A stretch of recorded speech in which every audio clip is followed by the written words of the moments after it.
Então ouvi uma voz forte que vinha do trono e dizia: Eis o tabernáculo de Deus com os seres humanos. Deus habitará com eles. Eles serão povos de Deus. E Deus mesmo estará com eles. Será o Deus deles. E lhes enxugará dos olhos toda lágrima. E já não existirá mais morte. Já não haverá luto, nem pranto, nem dor, porque as primeiras coisas passaram. Apocalipse 21, 3, 4.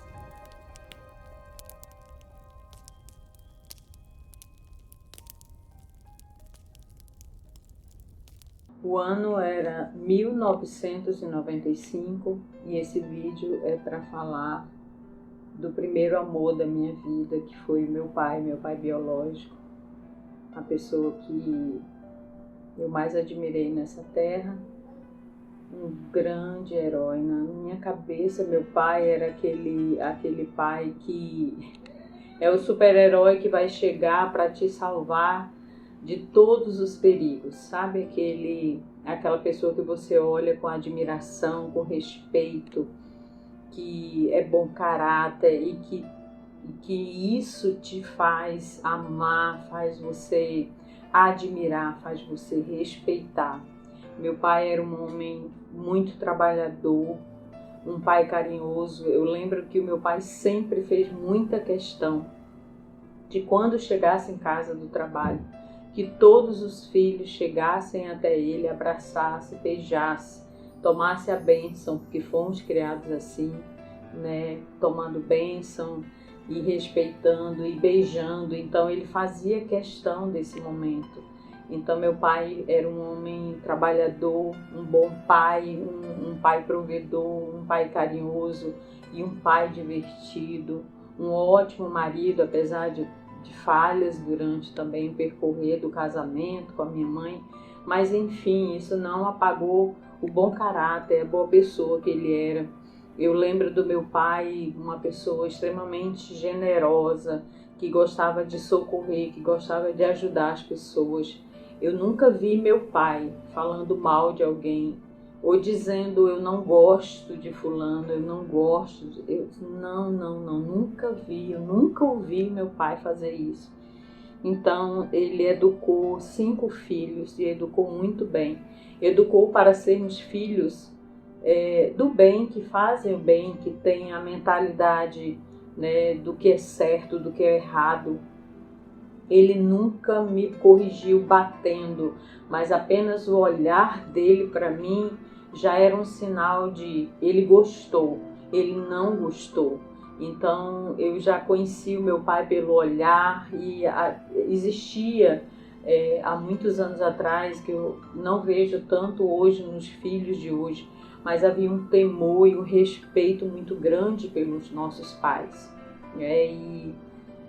Enfim, ele era essa pessoa que, para mim, eu considerava um grande herói. Era aquela pessoa que eu pensava assim, pode acontecer o que acontecer. Na hora certa, ele vai entrar e ele vai me salvar. Era esse o pensamento que eu tinha do meu pai. Então, aconteceu que no dia 25 de maio de 95, eu estava voltando do meu trabalho com, na época, o meu marido, né, e hoje meu ex-marido, e ele falou assim, você vai querer passar lá no local que seu pai trabalha? Aí eu falei assim, eu acho bom a gente passar lá para falar com ele. Aí ele entrou na rua onde ele trabalhava e ele falou assim, não, mas eu tô tão cansado, vamos para casa? Eu falei, tá, tudo bem, então vamos para casa. Depois amanhã a gente vê ele. E nesse momento que estava acontecendo isso, de eu planejar chegar ao local de trabalho do meu pai, ele estava naquele momento passando por um assalto e ninguém sabia, eu não sabia. Mas eu podia ter chegado no momento exato do que estava acontecendo. E infelizmente ele já tinha passado por uma outra situação de assalto. Ele já tinha pego 2 tiros anteriormente, e um acertou a mão, o outro o joelho, esfarelou ossos, mas ele, graças a Deus, sobreviveu desse primeiro assalto. E a gente sempre falou: pai, não reage, entrega tudo, mas não reage.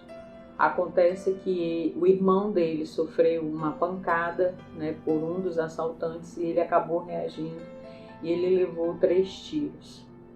E quando eu cheguei em casa, que eu mal entrei, fazia pouco tempo que tinha chegado em casa, eu recebi uma ligação dizendo o que tinha acontecido com ele. E naquele momento eu lembro de ter me desesperado, de ter ficado muito assustada, porque eu presenciei o primeiro assalto dele. E eu falei: nossa, será que ele está bem? Eu fiquei naquela ansiedade indo para o hospital sem achar que a situação dele era tão ruim, era tão precária. Mas infelizmente a situação do meu pai era muito grave. Os 3 tiros tinham sido em locais extremamente delicados. Meu pai, durante o tempo que ficou hospitalizado, ele teve 7 paradas cardíacas. Eu acredito que 2 cirurgias ele teve que passar. Mas ele, durante esse tempo que ele ficou hospitalizado, a capelã entrou no hospital.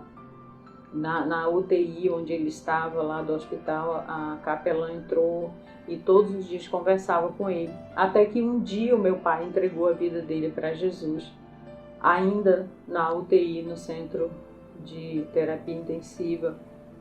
Ele fez a entrega dele e ele falou que quando saísse dali, ele entraria com ela num culto. E eu lembro que aqueles dias foram extremamente de medo, angústia, incertezas do que iria acontecer, do que nós iríamos passar.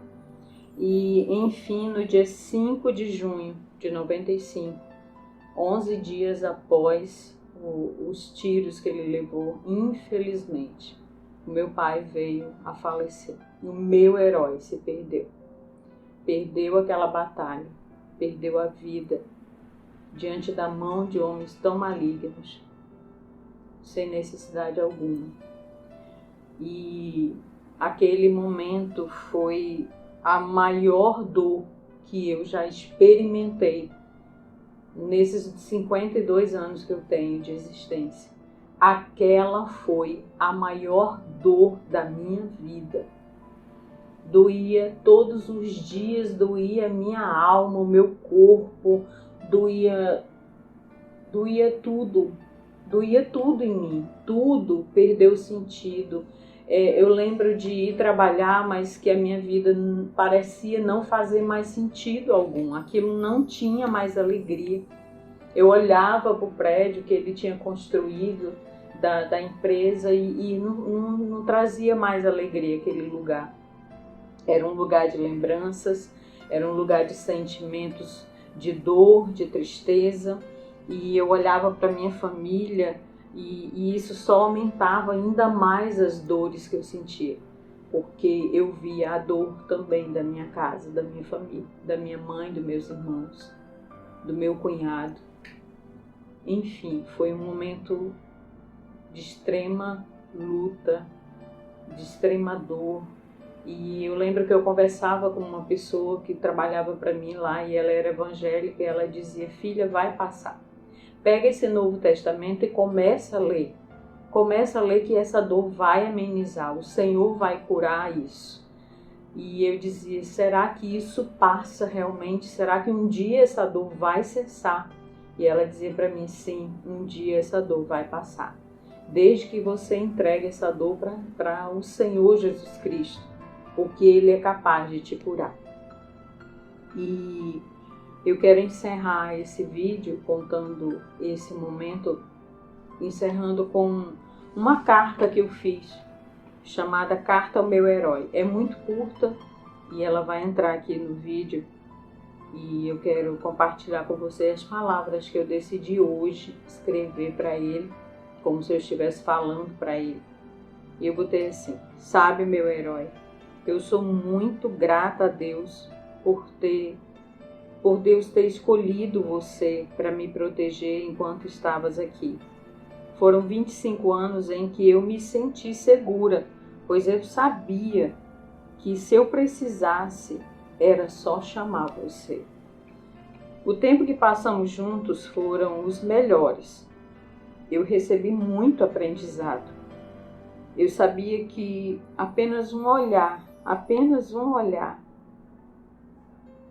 eu já sabia se eu estava sendo reprovada. O seu silêncio também falava quando algo que eu fazia não te agradava.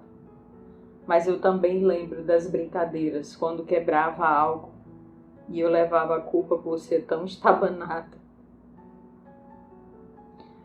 Hoje estás livre na eternidade, nos braços do Pai, do nosso Pai. E em breve eu te abraçarei. Eu te abraçarei fortemente por toda a eternidade. Adoraremos e louvaremos o nosso amado Jesus. E não haverá mais dor ou choro, nem luto, nem muito menos a saudade. Te amo até a eternidade, porque ela é logo ali. Te amo, Pai. Obrigado por ter existido na minha vida. E em breve a gente se encontra. A todos vocês que já enfrentaram essa dor, que Deus console seu coração. A todos vocês que enfrentam essa dor ainda, do luto, da dor. Fazem mais de 27 anos que meu pai partiu. E até hoje ele faz falta. E eu quero dizer a você que tem essa dor, eu compreendo a tua dor. Mas eu quero te dizer que a dor passa e fica a saudade. E ficam as lembranças.